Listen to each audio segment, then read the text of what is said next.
ઊંચું ધ્વનિ અત્યારે હાલ વડાપ્રધાન નરેન્દ્ર મોદી માદરે વતન આવ્યા છે ત્યારે ત્રિદિવસીય ગુજરાત પ્રવાસ પીએમ મોદીનો સૌરાષ્ટ્ર પ્રવાસ છે તો તેઓ વનતારાની મુલાકાતે પહોંચ્યા હતા। આજે વહેલી સવારથી તેઓ વનતારાની મુલાકાતે પીએમ મોદીએ જામનગરમાં વનતારાની મુલાકાત લીધી છે તો ત્યારબાદ તેઓ સોમનાથ જવા માટે રવાના થશે। પીએમ મોદીએ વનતારાની વ્યવસ્થાને પણ નિહાળી હતી।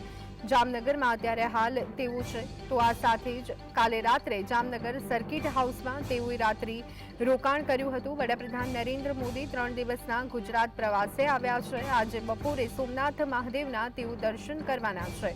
શનિવારે સાંજે વડાપ્રધાનનું જામનગરમાં આગમન થયું હતું તો આજે જ્યારે સોમનાથની તેઓ મુલાકાતે જવાના છે, દર્શન કરવા માટે જવાના છે, ત્યારે ટ્રસ્ટની બેઠકમાં પણ તેઓ હાજરી આપવાના છે તો સાંજે સાસણમાં વર્લ્ડ વાઇલ્ડ લાઇફ ડે મુદ્દે તેઓ નિરીક્ષણ કરશે। તો આ સંદર્ભે વધુ વિગત મેળવી લઈએ। સંવાદદાતા અર્જુન અમારી સાથે જોડાઈ ગયા છે। અર્જુન, વડાપ્રધાન નરેન્દ્ર મોદી માદરે વતન જામનગરમાં વનતારાની મુલાકાત તેઓએ લીધી, શું વિગતો?